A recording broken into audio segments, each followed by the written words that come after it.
Cam, is there anything that sparked that entrepreneurial spirit in you? My parents never thought it was possible. Keep the people who you trust the closest. You personally built this business ground up. You have to be very strict with your time. What's the dirtiest car you've ever had to detail? You couldn't even see the carpet. There was mold and maggots in the car.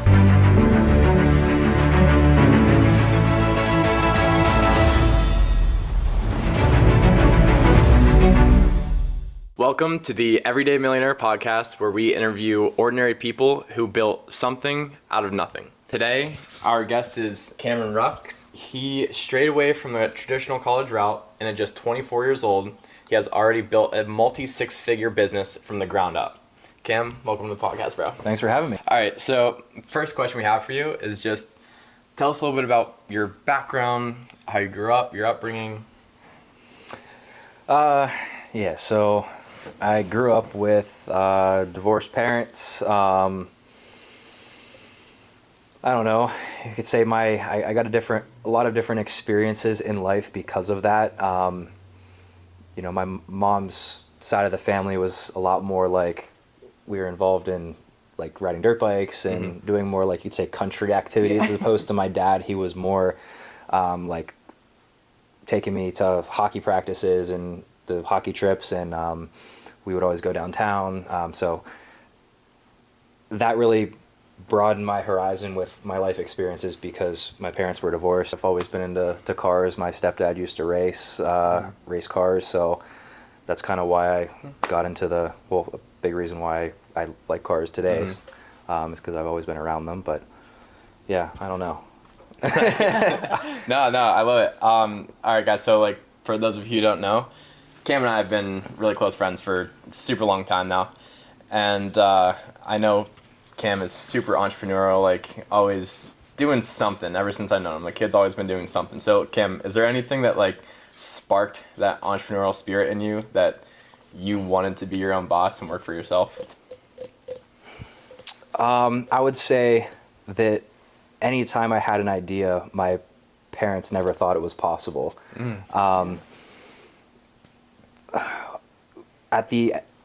Whenever we were graduating from high school, that's whenever social media started to become very popular, and you saw all these people that are our age making a bunch of money, not working the typical 9-to-5 job. And my dad, he was always, go to school, get a job, Right. It's like that's how you become successful. So he really pushed college on me. And I'm forgetting what was what was the original question. No, you're good. Just like, was there anything that sparked that entrepreneurial spirit in you to be your own boss and work for yourself? Okay, yeah. So beyond what I just said, proving my parents that working for yourself is possible. So I guess, was it hard, because correct me if I'm wrong, you did attend college very briefly, right? Yeah, so I went to IUP for 3 days. Yeah, so what led you to finally deciding, you know what, I'm here, but actually I'm leaving, I'm done? So IUP for 3 days and BC3 for a year. Okay. So I wanted to go to school to be a cop, and again, like 2020, this is the time where everybody's making money on social media, and also that's when the controversy started with, cops and me. I don't handle stress very well. So I'm like, this is not the right path for me, and that's whenever I wanted to start trying, to build something of my own. But yeah, I guess you could say, back to your original question, the spark is just proving my parents, specifically my dad, that, building something of your own is possible and proving them wrong. So why don't you just tell everyone, give us a brief overview of what your business is, because we'll have some follow-up questions about that after. Just want to know, like, what made you want to go into this field specifically? Did you always kind of have an idea of what kind of business you wanted to start? But I think, just letting them know what it is first might help. I have a car detailing business. I never would have thought that I would have ended up going into the car detailing space.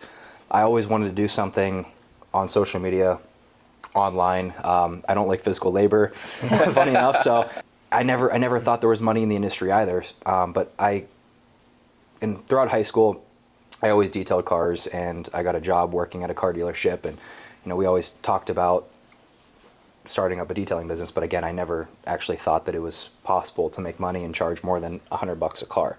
Little did I know, there's a lot of money in the industry. Right. So Yeah. Yeah. So how'd you go about scaling that then? Like, when did you realize, like, holy crap, wait, there's actually a lot of money in this? whenever I started doing market research and figuring out what other people were charging. Fair? Yeah. So Yeah. And so you right now, are you mobile or do you have a shop that you work out of? Like what's your structure right now? So I started my business out primarily mobile, but my structure right now is I have a shop and I have a mobile van. Okay, when you were going into car detailing specifically, you said you grew up like working on cars, right? Yeah. So was that your first idea then when you were sitting and thinking of your own business, or have you dabbled in anything else before this? So I have dabbled in a couple other things. Obviously, I mentioned, or wait, no, I didn't mention this. Social media, trying to, create your own like personal brand on social media, and I attempted to do like online fitness coaching, but unfortunately, injuries kind of held me back from continuing to work out, and my engagement dropped on my social media, so it made it look more difficult to scale the social media, and also I wasn't very motivated because since my engagement was down, it was anyways, so online fitness coaching was one, and then actually how I got started into detailing was back in this was 2020. Online fitness coaching was 2023. Back in 2020, as soon as I graduated, I took a online social media marketing course. And the social media marketing course was how to make 10 grand a month in 3 months or less, or your money back guaranteed. And the refund policy was just impossible to meet. The way that the payment processing from this company was set up and like the actual LLC, it's like basically it was impossible for me to get my money back. Long story short. So there was another kid inside of this program who had a picture of like, okay, we were on a Zoom call. His profile picture was him detailing a car. I noticed that, we talked about it, and I watched him grow his mobile detailing business. Literally, the year that we met, this was in October. That previous summer, he made 60 grand in his business. Wow. He was planning on going back to school. He didn't go back to school, decided to drop out, and then made 600 grand the next year. And then after that year, made 1.5 million, and then continued scaling it beyond that. So that really inspired me to want to start the detailing business.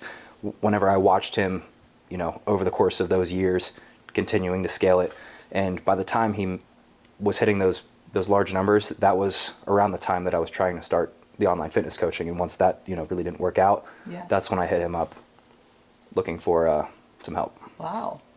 That's incredible. And guys, another thing about Cam is anything he does, he always does it to the nth degree. So like whether it was social media, this kid was full in, like you were all about it. And like same thing with like the bodybuilding thing that he did too.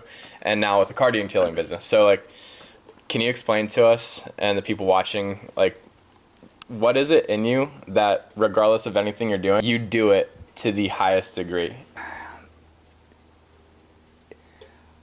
I would say it makes you feel fulfilled knowing that you're doing something and giving it your all, and once you see that result, it's a good feeling. What was your first starter kit when you were first getting started versus what all you have now? It's like if someone wanted to go into this, like how much capital did you really need to begin? Yeah, so I think I had about $1,000 to my name whenever I started this business.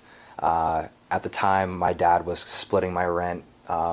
He was helping me out, and I had about $1,000, and I took 500. I went to Home Depot, bought a pressure washer, some microfiber towels from Costco, some detailing brushes on Amazon, some other chemicals on Amazon. But I want to say I maybe had 5 chemicals and, like I said, your essentials, your pressure washer, your vacuum. But yeah, I mean, $500 is basically what started it off, and then the more jobs that you do, the more money you make, the more that you reinvest. At what point did you start, I guess, utilizing it for your personal use. You know what I mean?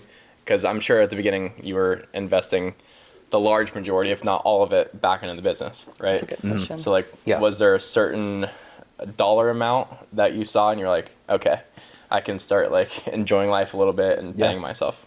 So I would say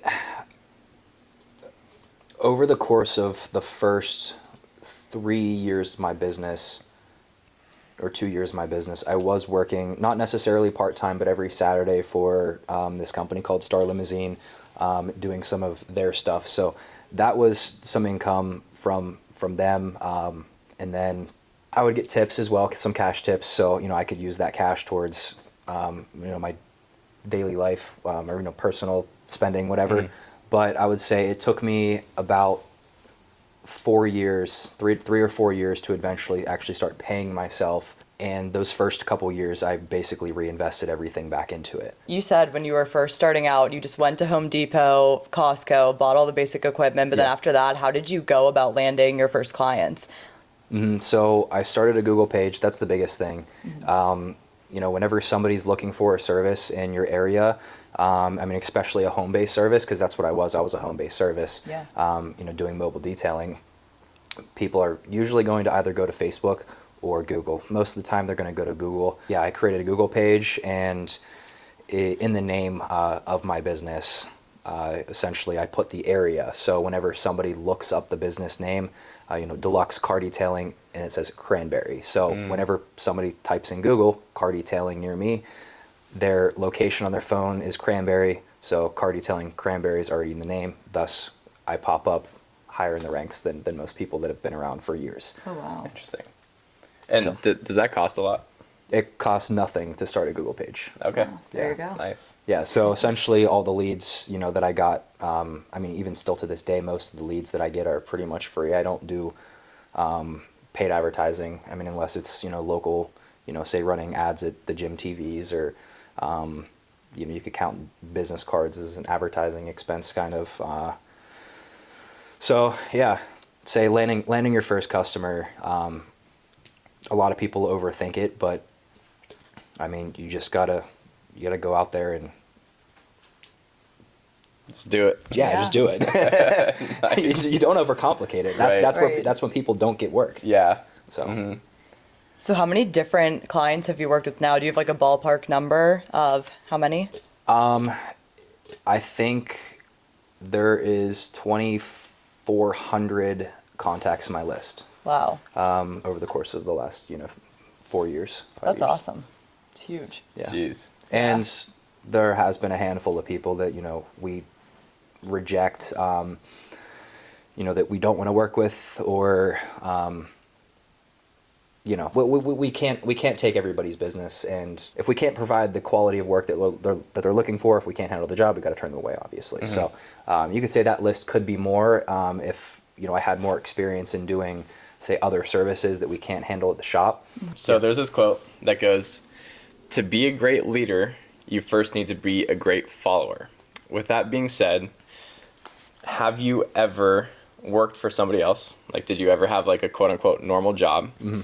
If so, did you enjoy it? What was your experience like? And were there any skills that you learned there that you think helped and transpired into starting your own business? Yeah, so I guess my previous job experiences, in high school, I worked for the dealership. Coming out of high school, I was working at the vitamin shop in Cranberry, and then I was also working for Star Limousine, doing their, detailing their cars. So I've had a couple other like restaurant jobs throughout high school as well, but I don't need to talk about those. Yeah. Okay, nice. And so just how was like your overall experience at those places? And were there any skills that you learned while working in those places that transpired into utilizing today? So I would say, like, working at the dealership, definitely, got me familiarized with the process on how to kind of detail a car. We were really just getting the new cars ready to sell, or the new cars ready for delivery. I was more of like a lot attendant rather than a detailer. But it's definitely helped because I know now what dealerships do. So whenever I'm talking to customers on the phone, and they tell me a dealership did X, Y, and Z, I'll say like, yeah, I know exactly what you mean because I used to work there. So I did learn a lot from that job, and what not to do. Okay, fair. Now working at the vitamin shop, definitely, customer service, just making the overall experience, answering questions. I don't know, it's a pretty self-explanatory job. It's not like Fair. it was very salesy. We weren't pushing product. Yeah. Or trying to meet, quotas for commissions. Right. So, but that was a very chill job. And, working for Derek with Star Limo, whenever I went in for the interview process, I told him that my belief is to work for somebody who you inspire to be like. So, Derek owns a small business. His wife owns a small business. His daughter also owns a small business. And it's like, if you want to be a business owner yourself, go work for somebody who has the experience, and keep them in your circle. So that way, if you ever need any advice or have questions, you can go to them, and essentially they can kind of be like another mentor to you. Yeah. So do you believe then that it's very important to have a great mentor in your life or mentors? 100%. So yeah, I mean, having a mentor for, you could say, not one, like having a couple different mentors in a couple different areas are good. So, Derek, he's great whenever it comes to just overall, general business. He's been in the space for a long time. Having, a mentor for detailing, and, having a couple different mentors, because everybody's going to teach things different ways, but obviously keep the people who you trust the closest. Right. Yeah, 100%. Pick and choose what information you take and True. run with. So. Absolutely. True. So I know you had a couple mentors, but for the most part, I mean, you really personally built this business ground up, like by yourself. And, in the past, year and a half or so, you had a few employees that you hired and everything. Yeah.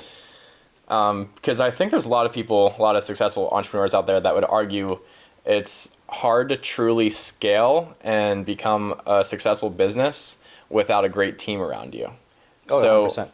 given the fact that you didn't necessarily have like a business partner, how did you stay disciplined like on a day-to-day and growing the business and doing what you need to do? I've slacked off the last, say, like year or so. But first starting, you wake up in the morning, you send out text messages before you even open. I guess the point that I'm getting to is you have to be very strict with your time. Right.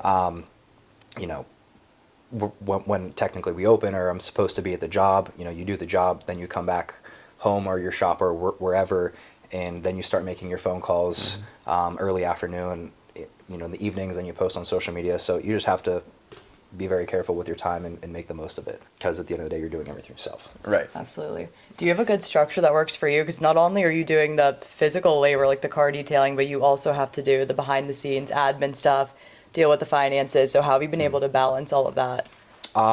It kind of, having the right people. So with the finances, I have a bookkeeper. She takes care of the entire back end, reconciling the bank accounts, sending me, if I miss uploading receipts every month. So that makes things very seamlessly there. My accountant, it's literally a few emails at the end of the year, and she sends me, what paperwork I need to sign, and then she sends me my packet. But alongside that, just having the right softwares in place, like the scheduling software that we use, people can book online. On top of that, we have a the virtual shop where people can book online. That's essentially our menu.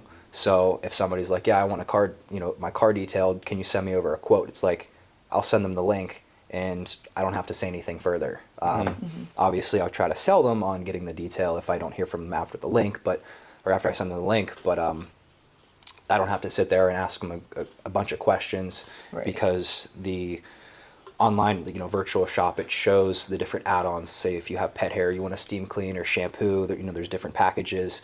So that definitely eliminates a lot of the headaches there as well. But yeah, having the right people and having the right systems. Yeah.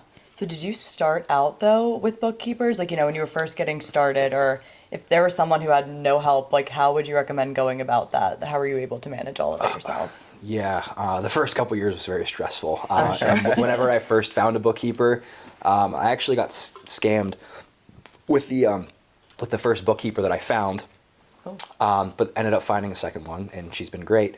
But there was so much information that I had to send to her, and it took, say, hundreds and hundreds of dollars more than it should have, organizing everything up front than if, I would have just started with her from the beginning. And then same goes with an accountant. All my books were, very messy, or my taxes were messy, trying to keep everything organized throughout the entire year. So at, the end of the year, I literally would walk in with a folder full of bunch of receipts. So if you're first starting out, you definitely want to get that stuff figured out sooner rather than later, because it's going to end up just costing more money down the road whenever it comes time to organizing it all. Right. Absolutely. I give you credit for handling that, because I've worked in finance and accounting, and I still need help with my taxes, not even for running my own business. So I feel like that's definitely a tricky one that people always struggle with when they're starting this stuff. Yeah. Yeah. And I mean, it's worth the money too. If an accountant's gonna charge you a couple grand a year, but make your life easier. I mean, at the end of the day, I'm running a business. I don't want to be dealing with taxes. Mm-hmm. Absolutely. Cam, I feel like when most people are trying to start a business and whatever, a lot of times they'll get discouraged by, oh, it's such a saturated market, I don't even think it's worth starting this. And you could probably very well argue that car detailing is a pretty saturated business. For sure. With that being said, were there specific strategies you had in regards to pricing or whatever it may be that made you competitive in the market? If I were to start a detailing business, so the market is saturated. Mm. If I were to start a detailing business in today's day and age, right. Not 5 years ago, it wasn't that saturated. Mm-hmm.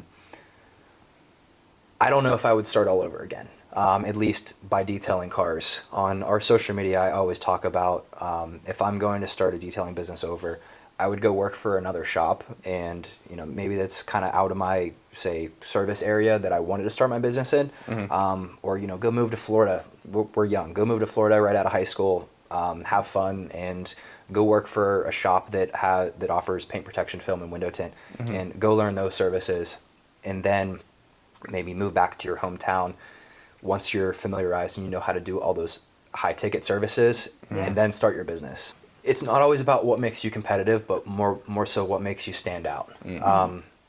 You could say what makes us stand out is, I've gotten really bad at this the last year, but is contacting people as soon as they inquire. Mm. Most of the time the lead's dead if you don't respond to them within the first hour. Mm. Whenever I first started my business, I was answering the phone, every phone call, responding to leads immediately, and it always converted. There's a handful of times I've talked to people on the phone and they're like, yeah, I've been calling around different shops and I haven't heard back from a couple people, and it's been a week. Or other shops will say that they're going to send over a quote and then they don't hear from them. Mm-hmm. So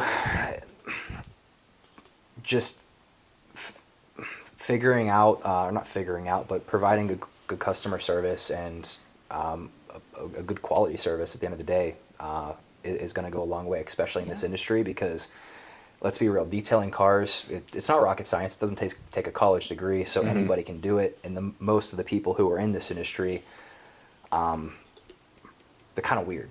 Yeah. So there's a lot of strange people detailing cars, and they just don't have common sense. Fair. So be a good human being, and it's going to go a long way.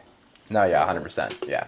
I think something that's really done you well is your social skills, and just being really good at the relationship building process, mm-hmm. which segues sort of into my next question is, how did you build customer loyalty? Was that you just continue to provide a good customer experience overall, communication, consistently updating people, where their car is throughout the process. You'd say most people, I feel like, they start to trust us, after say like the second time we do their car. And we have a lot of people that, we don't even see, they'll drop their keys off and we put them in the cup holder or whatever when they pick up, or I'll pick up cars at people's houses. And you'd say typically after like the second time, like I said, of doing somebody's cars, they typically will trust us. But it just falls back to providing a good service and, customer experience.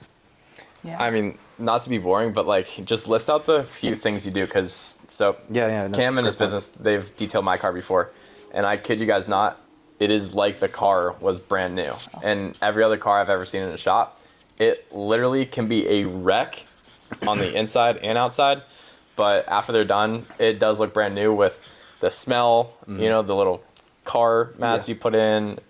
So there's just a bunch of little things you guys do I think are really cool. But it's definitely not about the quality of work that you do. I mean, obviously the quality of work matters, but like I said, it's the customer experience and the customer service that you provide from that first text message. How are you answering the phone?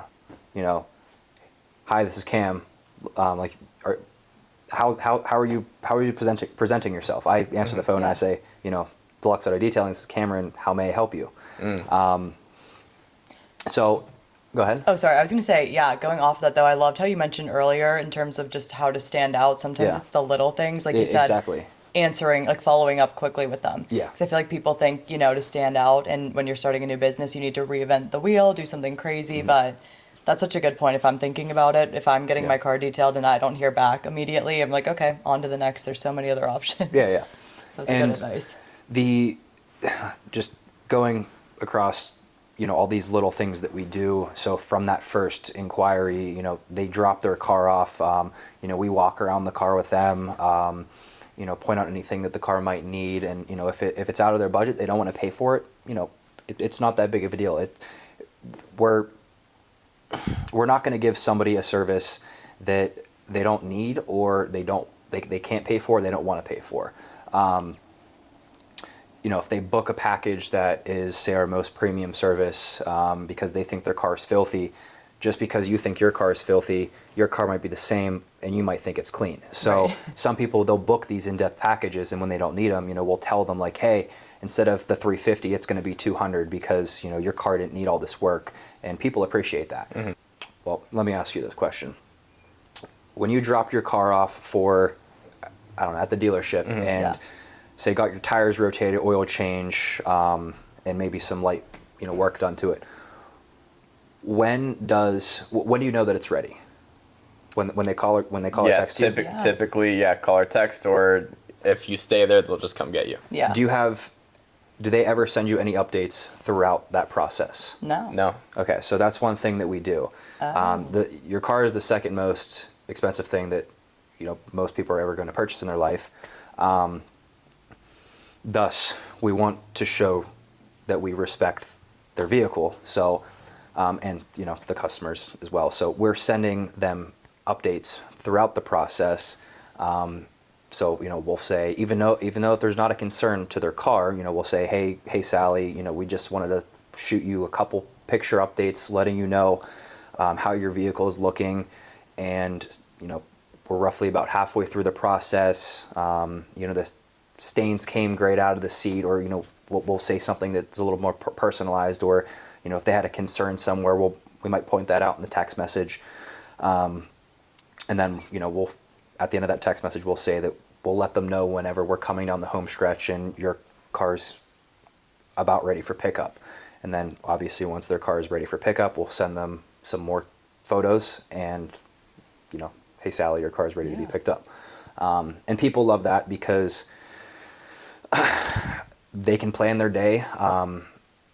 If they have kids to pick up from school, or they have an appointment to meet, or they got to Uber back or try to find a ride back, they kind of have a general timeline or general estimate as to when their car is going to be ready. I love that, because I will say, like, I have a Lexus, which, great car brand, has a great reputation. Even the dealer itself, when I take it there, I don't get that kind of service with updates or anything like that. And it's not close to me. So like you said, trying to plan your day out, or, you don't want to leave your car overnight if that's the case, if you can't get it till the afternoon. So That's awesome. I love that you guys do that. Yeah. That is really cool. Yeah, But- you're like the DoorDash of car detailing. Yeah. I mean, Giving like, updates. yeah, I mean, even whenever, we'll pick up a car, and deliver a car, I'll say like, I'm on my way, my estimated time arrival is 8:30 a.m. Whenever I drop the car off, if they're not there, we're sending pictures, with the car parked in the driveway, location where the keys are. But yeah, going back to, what you said, it's the small things that matter. I'm trying to think out just what else that we do.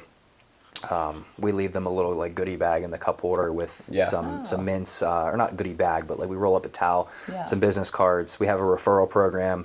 So basically people can earn what we call deluxe cash. So like they can earn a credit to use towards a detail in the future if they refer, people our way.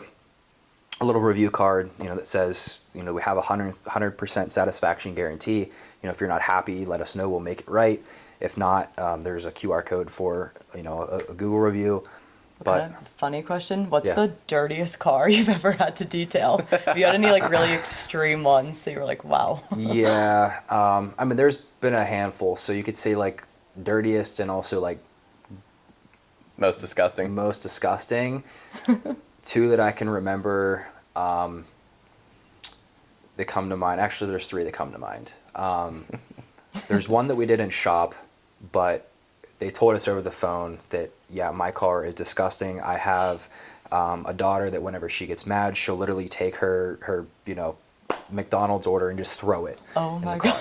god. Jeez. So that car was disgusting, but again, we knew up front that it was bad, so we were able to charge accordingly, and the customers were, they didn't care what the cost of the detail was. Right.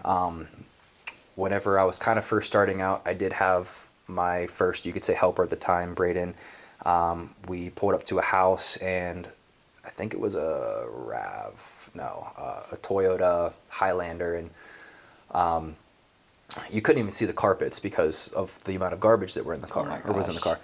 And once we got the mats out, there was mold and maggots in the car. So that was the most disgusting car That's gross. that we've ever encountered. And unfortunately, that job, because it was mobile, we had all the supplies in my personal car at the time, and we had 3 nitrile gloves. So nitrile, like rubber gloves. Yeah. we Oh had my 3 of them. Oh. So I gave Braden 2, which one of his gloves eventually ripped, and then I had one on, I think one on my right hand. Yeah.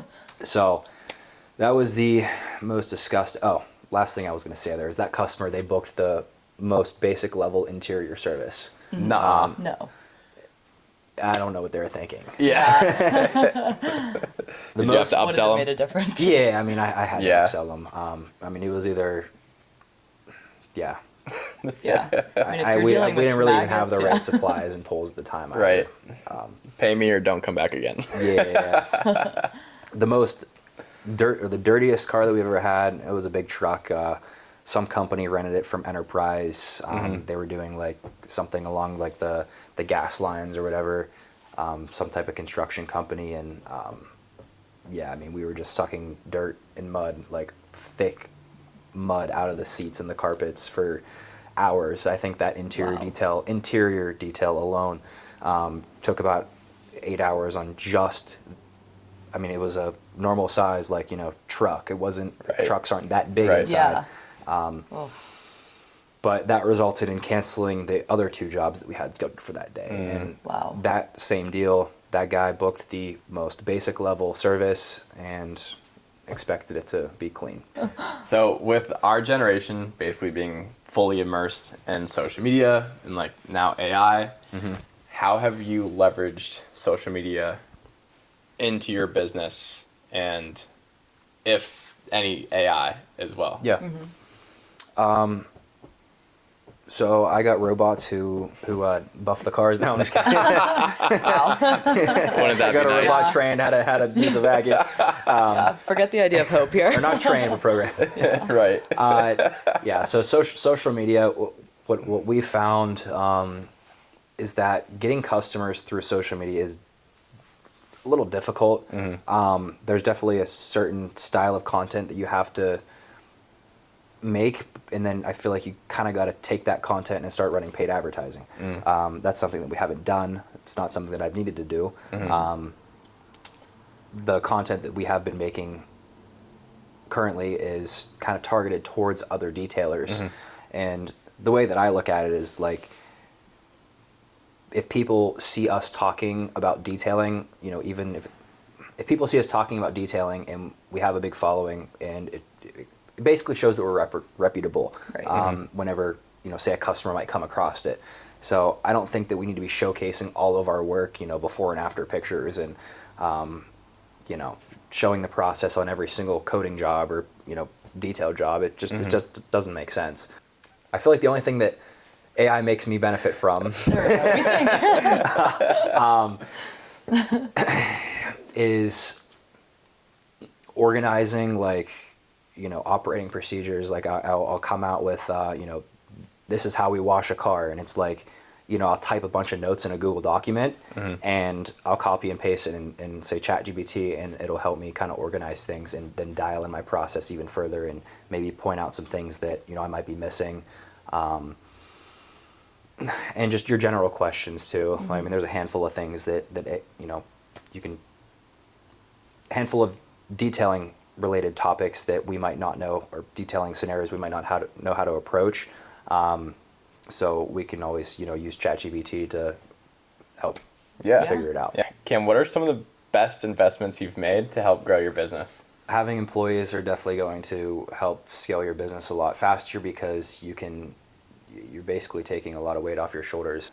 So whenever you're working in the business, you're the entrepreneur, you're like the manager, and you're the technician. Right. And whenever you're doing all those jobs, it becomes very stressful. So being able to then, you know, replace yourself and find a technician, now you only have, say, 2 responsibilities, and then you find somebody to be the manager. Now you know, entrepreneur, whatever. So it's definitely one of the best investments is the employees, but not only having the right space to do things in. A question to follow that up with then is, I think there's a lot of entrepreneurs out there that really struggle with delegating tasks to employees, because, and I think you struggle with this a little bit, For sure. because it's hard to trust somebody that they're going to do the work like to your expectation, right? Nobody's going to care about your business as much as you do. So. 100%. Yeah. So how did you go about delegating work to your employees and trusting them? You have to learn how to let go, but you also need to have a procedure put in place. You need to have it documented on paper. Because if you have it documented on paper, then employees aren't going to have excuses as to why it didn't get done how you didn't want it done. One piece of advice. Yes, sir. One piece of advice is the saying that you can say the quote that I like, the more hands you shake, the more money you make. I love it. I love That's that a great one too. one. All right. There you go. And the last question that we have for you, Cam, Yeah. is what does success mean to you? I would say being able to, you know, do what you want when you want, and not have anybody controlling your time, Yes. or saying, you know, what you can and can't do, but also, you know, having a healthy family, being healthy, you know, yourself. I wrote something a long time ago that's in my notes. Back in 2020, I wrote something in my notes. It's titled Life Goals. And I'm basically going to kind of try to go through it a little quickly, but You're good. summarize it down a little bit. But I start off by opening up with what I said earlier in this podcast is, what do most parents say when you're in high school? Go to college, get a job, and be successful. And in my notes here, I said that is not success. Success is achieving something very much greater, that is working a 40-hour week. That job, 99% of the time, is a scheme. The owner of that company is making, you know, more than all of the employees ever will. And essentially, you're building somebody else's dream. Working that 9-to-5 job, you know that every Monday morning, you know, you have to go into work. You have weekends off. You only have certain time to go travel, you know, go on vacation. And none of those employees will ever become, you could say, millionaires, or be financially free. unless they hit the water. Let's be real. Sure. But yeah. So I guess in my opinion, success is being debt free, having some type of cash flow, and being able to control time and money.